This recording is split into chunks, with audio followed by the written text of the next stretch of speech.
ये आंकड़ों का निरूपण, आंकड़ों का निरूपण। हम ये सारे समझ रहे। आंकड़ा, आंकड़ा मीन्स संख्या, आंकड़ा मीन्स संख्या। निरूपण मीन्स इकट्ठा करना, कौन सी चीजें कितनी संख्या में उसको इकट्ठा करना। अब आंकड़ों को प्रतीक द्वारा दर्शाया जाता है। आंकड़ा हमें जब करना रहता है तो प्रतीकों के द्वारा उसको हम क्या करते हैं, दर्शाते हैं। नवोदय पढ़े हो, 5 पेड़ ये है, फल है, वो है, उसके अलग से वहाँ पर चिन्ह दिया रहता है, प्रतीक। ठीक है, प्रतीक मीन्स चिन्ह, जिसे चित्रात्मक प्रदर्शन हम आंकड़ों का ग्राफ कहते हैं। चित्रात्मक प्रदर्शन चित्र की तरह भी दिखता है और क्या है, ग्राफ, ग्राफ के द्वारा दर्शाते हैं।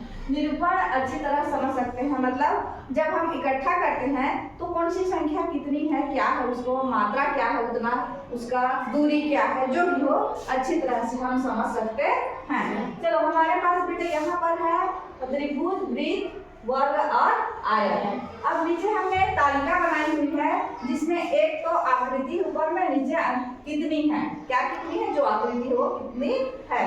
तो चलो गिनते हैं। त्रिभुज 1 2 3। हाँ, त्रिभुज जो है 3 हमने गिन के रखा था, ठीक। हाँ, उसके बाद आयत कितनी है, वो भी 3। और वर्ग कितनी है, 5। 1 2 3 4 5। और वृत्त कितनी है, 4। हाँ, 1 2 3 4। ठीक।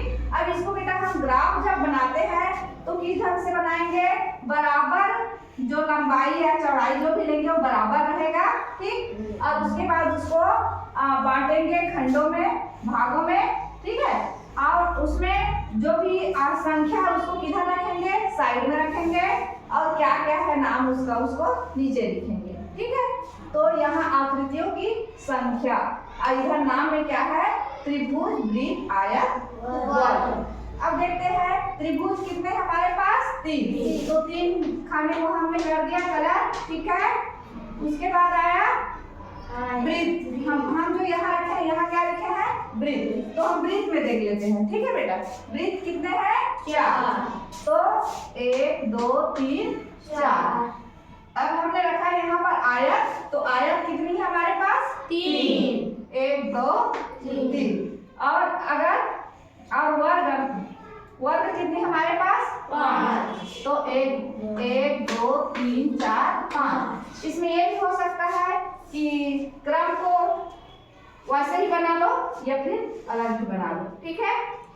समझ गए आंकड़ों का निरूपण। आंकड़ा मीन्स बताओ, संख्या, निरूपण मीन्स इकट्ठा करना, और उसको हम किसके द्वारा प्रदर्शित करते हैं, प्रतीक के द्वारा, ठीक। जिसमें या वो चित्रात्मक भी हो सकता है और ग्राफ के माध्यम से भी बता सकते हैं।